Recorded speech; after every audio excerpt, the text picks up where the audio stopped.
오늘은 변호사 비용, 소송 비용 이런 이야기를 하도록 하자. 그래서 우리가 저번 때 조금씩 그런 이야기를 했지. 본인이 소송을 하고 경우에 따라서는 변호사를 선임해서 소송을 해야 되는데 그 변호사 보수가 상당히 부담이 되지.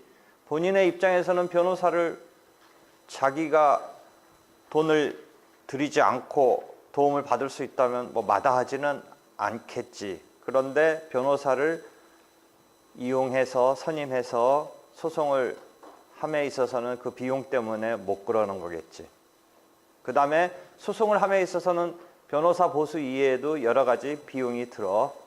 그래서 그런 비용에 대해서 좀 커버를 안 해주면 분쟁을 해결을 통해서 권리를 구제받는 이런 데 있어서 장애가 되니까 여러 가지 그런 비용에 대해서 도움을 주는 이런 제도를 마련하고 있지. 그런 것을 이제 소송 구조 제도라고 하는데, 소송 구조 또는 법률 구조라고 하는데, 하여튼 우리가 소송을 함에 있어서는 비용이 들어. 소송을 함에 있어서는 비용이 드는데, 예컨대 인지를 붙여야지. 그 다음에 큰 게 변호사를 선임했을 때 변호사 보수가 상당히 큰 비용으로 다가오지. 이러한 소송 비용은 결국 소송이 끝났을 때는 패소자가 부담하는 원칙이야. 패소자 부담 원칙을 우리가 채택하고 있어. 입법에 따라서는 그냥 자기 거 자기가 내고 소송하는 경우도 생각할 수가 있어. 자기 거 자기가 내고. 그런데 우리는 결과적으로는 패소자가 부담해야 돼. 물론 이 재판, 분쟁을 해결받는 그 비용을 무상으로 할 수도 있어. 아예 안 받는 무상으로. 지금 헌법재판에서는 무상으로 지금 되고 있는데 일반 민사재판은 무상은 아니지. 그렇지? 형사재판도 무상이라고 본다면 볼 수 있겠지. 하여튼 민사소송은 지금 재판 유상주의라고 그래. 재판 유상주의. 여기 있네. 유상. 무상의 반대말 유상주의. 그래서 결과적으로는 패소자가 부담하는 거지. 그랬을 때 이러한 소송 비용의 관련 법령이 지금 어떻게 지금 되어 있는지를 쭉 보려고 그래. 이렇게 되어 있네. 소송 비용에 관한 거는 민사소송법이 소송 비용은 패소자 부담 원칙을 지금 규정하고 있고, 그다음에 변호사 보수의 소송 비용화. 이 말은 무슨 말이냐면 변호사 보수를 소송 비용으로 화하고 나중에 패소자가 부담하는 이런 거야. 그러니까 만약에 이렇게 안 하면, 소송 비용화 하지 않으면 나중에 패소자한테 받을 수 없고 본인이 보수를 지급하고 소송을 한다. 이런 개념에서 상당히 부담되는 금액이 직접 자기 부담으로 해야 된다.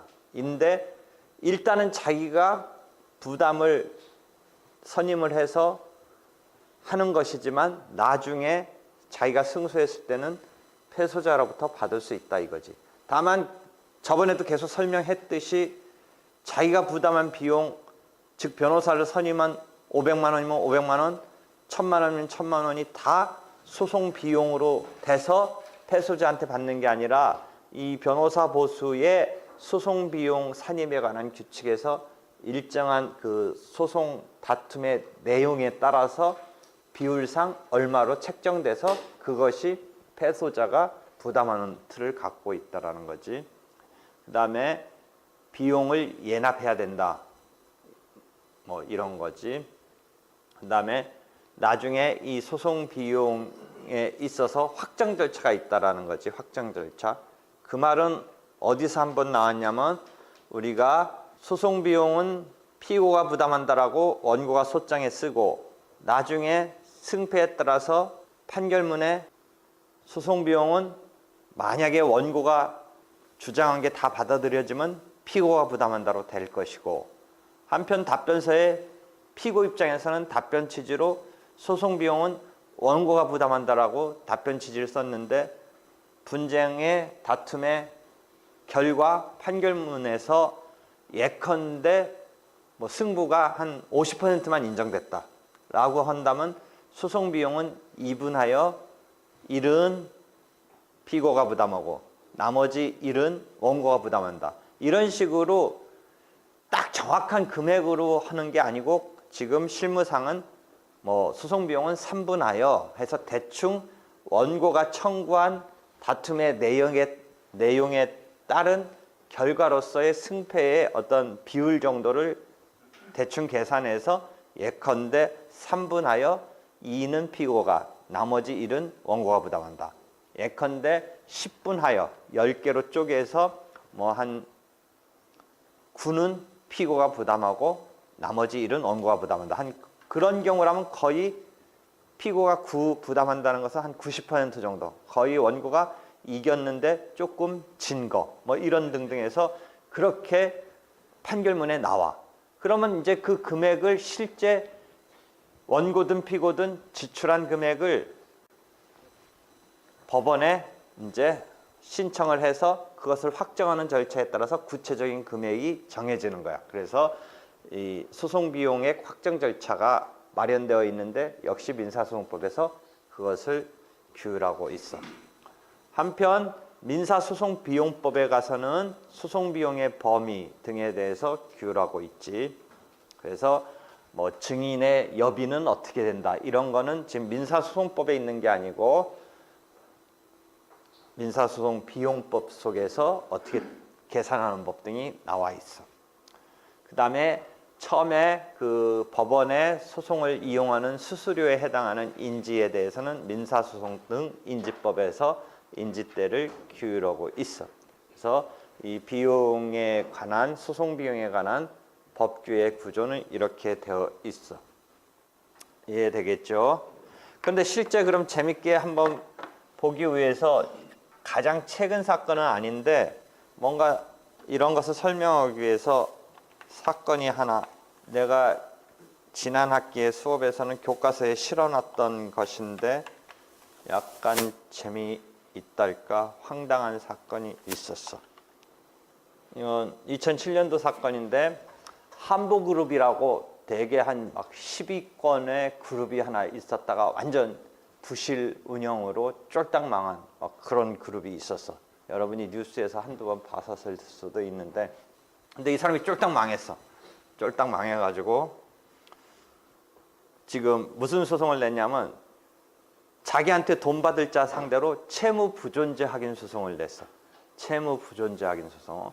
그래서 처음에 채무 부존재 확인 소송은 자기 채무를 가늠할 수 없으니까 대충 나한테 채권자를 상대로 나는 그 사람들한테 채무가 없다, 뭐 이런 소송을 내면서 우리가 인지를 붙이는 것에 대해서 소송 목적의 값에 따라서 인지를 붙여야 되는데, 그 소송 목적의 값을 상정할 수 없는 경우는 2천만 100원으로 소송 목적의 값을 이제 보는 이런 규정이 있어. 잘 그 계산해낼 수 없는 소송에 대해서는. 그러면 2천만 100원으로 하면 되게 조금 인지를 붙여. 근데 이제 소송하다 보니까 채무 규모가 막 상당히 이제 드러났어. 그래서 여기 쭉 보면 이런 말이 나오네. 채무 부존재 확인 소송을 냈다. 그런데 처음에는 소송액을 산출할 수 없는 경우로 소송 목적의 값, 소가를 2천만 100원으로 하고, 그때 당시에 대법원 규칙에 따라서 인지도 9만여 원밖에 안 내는, 뭐 그거야 뭐 크게 돈이 비싸지 않다고 생각했지. 그러나 소송이 진행되면서 채무가 481억 원 이상으로 확인됐고, 결국은 인지가 그러면 1억 얼마를 더 내야 되는 상황이 됐어.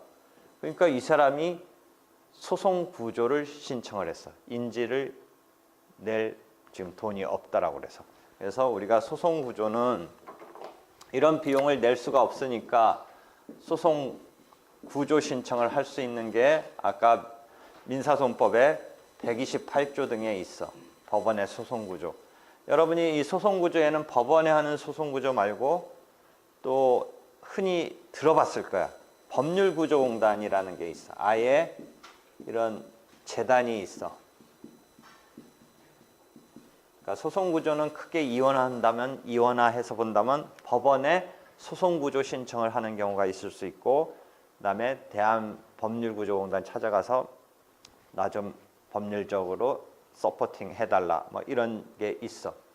그래서 그런 두 가지 소송구조 신청이 있는데, 여기서 법원의 이 한보 정태수 회장은 1억 6천여만 원의 인지대를 낼 돈이 없다고 법원에 소송구조 신청을 했는데, 그럼 소송구조 신청의 요건 중에 128조를 보면 이 사람이 자금 능력이, 재산 능력이 꼭 제로일 필요는 없지만 뭔가 부족한 자이어야 되고, 소송에서 패소 가능성, 패소할 상황이 아닌 이런 상황이어야 돼요. 명백히 분명히 패소할 것이라면 소송 구조를 못 해주겠다. 뭐 이런 두 가지 정도의 큰 요건이 있어.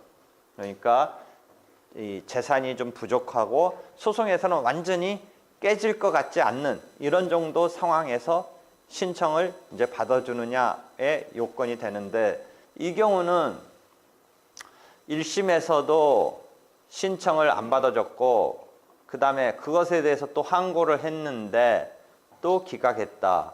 그래서 그렇게 되니까 이제 채무부존재 확인 소송 자체에 인지를 안 붙이는 꼴이 되니까, 못 붙이는 꼴이 되니까 그 채무부존재 소송은 각하됐다. 이 용어 지금 구사하는 거 알겠어? 그러니까 소송 구조 신청을 한 것은 1심에서 안 받아줬고, 소송 구조 신청은 정식의 어떤 변론을 여는 정식의 재판은 아니니까 그것에 대해서는 항소라는 용어를 쓰지 않고 항고를 했다라는 항고라는 용어를 썼지. 그래서 항고했는데 또 항고가 안 받아들여졌어. 그러니까 이제 인지를 그렇게 해서 부조로 해서 이제 처리하려고 했는데 그게 안 받아들여지니까 지금 채무부존재 소송은 결국은 각하됐다, 이런 이야기야. 그럼 이 사람이 쫄딱 망해가지고 진짜 어떻게 본다면 안타깝긴 한데, 어떻게 본다면 그런 돈 많던 회장이 이 소송구조 신청을 했다니까 좀 그렇잖아. 뭐 그런 사람들 망해도 다 돈 어딘가 뭐 있고 그렇다는 건데, 하여튼 그랬어. 근데 여기에는 그런 게 안 나오는데, 뭐 때문에 이 구조 신청을 안 받아줬냐면 부족한 것으로는 봐줬어. 오히려 우리 생각은 돈 있지 않을까 싶은데, 일단 부족한 것으로는 봐줬는데 패소의 부분서 패소하지 않을 것이라는 것을 잘 소명하지 못해서 그 점에 있어서 안 받아준다, 뭐 그런 내용이었었어. 여기에는 그게 안 나오는데 혹시 다른 뉴스에는 그 부분까지 있는지 모르겠다. 여기 보면 재판문은 결정문에서 고령이고 이제 망하긴 망했지. 그러니까 고령 84세 망했고 막 돈은 뭐 어딘가 있을지 없을지는 모르지만 하여튼 형식적으로는 조세 채무를 부담하고 있어 신청인이 아까 자력이 부족한 점은 소명된다면서도, 그 다음에 이 부족하다, 자금 능력이 부족할 거에도 패소에 있어서 그것이 그렇지 않을 거라고, 분명히 패소할 것이 아니라는 이런 부분에서 잘 소명을 하지 못했다. 소명이 부족했다. 그래서 이제 안 받아줬다. 그 다음에 안 받아주다 보니까 채무부존재 확인 소송 자체도 이제 인지첩부를 못하니까, 인지대를 못 내니까 그것은 이제 채무부존재 확인 소송은 각하됐다. 뭐 이런 이야기예요. 그래서 그런 지금 사건을 갖고 다시 와서 봐요. 그래서 소송 비용은 이렇게 지금 드는데, 그 중에 지금 이 경우는 인지의 문제가 해서 소송을 우리가 이용하려면 인지를 붙여야 되죠. 그래서 우리가 민사소송법 배울 때 소장이 들어가면 소장에 형식적으로 필수적 기재사항 등을 잘 기재하고 인지를 첩부해서 이제 법원에 제출을 해야 되는데 인지 첩부를 제대로 안 하면 이제 소장 단계에서 각하된다 이런 걸 배웠어요. 그러니까 아까 케이스도 소장 단계에서 이제 결국은 각하되는 거죠. 그래서 인지를 잘 첩부했는지가 이제 법원서 확인을 하게 돼요. 그래서 인지 첩부를 얼마만큼 해야 되느냐는 정확하게 뭐 이거 우리가 뭐 해보면 되는 거지만 이런 식으로 그 소송의 소송 목적의 값이라고 해서 소가라고 해서 그것을 산정을 해서 곱하기 얼마씩으로 해서 이렇게 네 단계의 역진제라는 말 알겠어요? 어떤 요 곱하기가 일률적으로 되면 곱하기 얼마인데 역진이라는 말은 조금씩 낮춰줘요. 잘 봐요. 1천만 원 단계까지는 1만 분의 50. 그러니까 1천만 원에 5만 원. 그 뒤부터는 1만 분의 45, 1만 분의 40, 1만 분의 35로 조금씩 낮춰줘요. 그 비율을. 그러니까 역진제라는 말을 써요. 그러면 그 소송 목적의 값이 금액적으로 5천만 원 청구할 때는 요 단계에서 계산하면 돼요. 요 단계에서 5천만 원이면 보통은 800만 원짜리 소송이면 4만 원, 800만 원이면 4만 원이고 뭐 5천만 원이면 여기 계산하면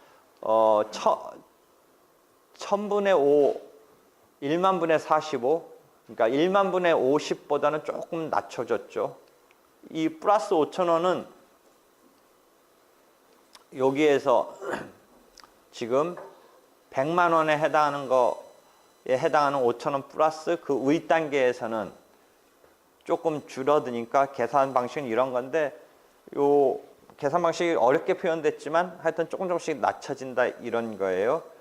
그 다음에 항소심에서 또는 상고심에서는 활증을 시킨다라고 하네요. 1심 인지액의 항소장에서는 1.5, 상고장에서는 1심에서의 2배 이렇게 한다라고 했네요. 그래서 지난 학기에 이런 얘기하면서 지난 학기에는 화제가 됐던 게 뭐가 있었어요? 삼성 그 형제들이 막 어마어마한 금액 놓고 싸워서 인지 때만 막 어마어마했어요. 몇백억 인지만.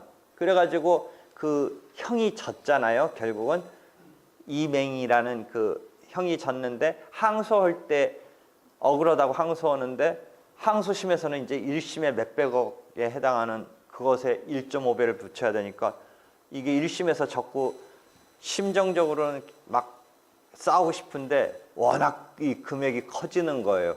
그 다음에 승산도 1심에서 졌기 때문에 뒤집을 수 있는지는 거의 희망이 없는 뭐 이런 상황에서 그 인지 때만 해도 그만큼 되면 우리 같은 경우는 그때 내가 이야기했잖아요. 나는 그 인지만 줘도 먹고 살 수 있는데 그 사람들은 그 인지 걸면서 더 큰 돈 차지하려고 싸움을 하니 나는 싸움 안 하고 그 인지만 줘도 평생 먹고 100몇억, 200몇억이면 우리 싸움 안 하고도 그냥 먹고 사는데 지장 없지 않나 싶은데 이 사람들은 막 그거 걸면서 지금 수수료 내면서 인지 내면서 싸움을 하고 있는데 그래서 한국시심에서 그때 어떻게 했었어요? 일정 부분만 아주 핵심 부분만 항소했어요. 그런 바람에 좀 줄일 수가 있었어요. 그러니까 그대로 그 싸움 그대로 가면 1.5배 내야 되니까 항소심에서는 그중에 핵심 되는 거 그래서 인지는 한 4천만 원만 붙이는 정도로 이렇게 핵심적인 부분만 항소를 한 우리가 그런 걸 지난 학기에 한번 이야기를 했어요. 그래서 이런 정도 지금 붙여야 되는데 이런 것을 이제 비율적으로 함에 있어서 이 소가라는 말 지금 민사소법 용어로는 소가라는 말로 안 쓰고 소송 목적의 값이라고 이렇게 국어화, 수나 뭐 용어에 그런 걸 시켰는데 우리는 소가가 더 익숙한데 소송 목적의 값이라고 이렇게 표현이 되어 있어요. 그러면 어떻게 소가를 계산하느냐? 그런 금전적인 청구는 그냥 그 금액이 되면 되는데 이런 부동산 관련 소송은 이렇게 되네요. 예를 들어 소유권은 그대로 물건 가액이고 점유소송은 소유권 관련보다 점유권은 물건 가액의 3분의 1을 소가로 치네요. 그래서 이런 소가 산정의 표준은 이렇게 찾아보면 돼요. 그래서 소유권은 물건 가액, 점유권은 소유권보다는 점유권은 조금 이 권리가 이렇게 완벽한 거 아니고 점유만에 관한 권리니까 물건가액의 3분의 1로 책정을 했네요. 이렇게 해서 소가를 가지고 이 비율에 따라서 인지를 붙여야 되고, 인지를 안 붙이면 결국 소장이 각하된다라는 거죠. 그러니까 우리가 소송을 할 때 소장이 들어가고 소장을 심사하고 그 다음에 이제 싸움의 내용으로 들어가서 그 속에서 소송 요건과 본안에 관한 어떤 판단을 받는 것이라고 그랬죠. 그래서 우리가 소송을 제기하면 이름 소장을 제출했을 때 요것을 심사하고 요게 오케이 되면 이제 싸움의 내용으로 들어가는데, 이 싸움에서는 소송 요건이라는 게 또 체크되고 본안이 이제 핵심적인 싸움에 있어서 본격적인 이 판단을 받는 건데, 여기를 통과 못하면 여기서 소송이 부적법 각하되죠. 부적법 각하되니까 용어가 여기 소장이 심사돼서 못 통과되면 각하된다는 말 이쪽에서도 한번 나오고, 요 소송 요건을 통과하지 못하면 각하된다는 말이 한번 나오는데, 앞에서는 소장이 각하되는 거고 여기 소송 요건을 통과되지 못하는 것은 소가 부적법에서 각하되는 거예요. 그러니까 각하라는 용어가 쓰이는데 그 앞에 대상이랄까 목적이 차이가 나는 거죠. 그래서 소장 심사 단계에서 한번 체크되고, 그 다음에 소송 요건이 체크되고, 그 다음에 이제 본안으로서 원고의 청구가 이제 인용될 것인지 원고의 청구가 기각될 것인지가 판단이 내려지는 거죠. 그러니까 아까 한보 정태수 그 사건에서는 지금 소송 구조 신청 자체가 안 받아들여지고 그 결과 요 소장에서 인지 첩부가 제대로 안 되기 때문에 채무 부존재 확인 소송 그 자체는 각하됐다는 표현이 나오는 거죠. 그러니까 소송 요건에서의 각하가 아니라 소장에서 인지 첩부가 안 되면서 각하가 된 것이죠. 이해되겠어요? 그런 거죠. 민사소송법 255조 뭐 그런 정도에 보면 그런 관련 조문이 있어요. 그래서 인지를 첩부해야 된다라는 설명을 했고요.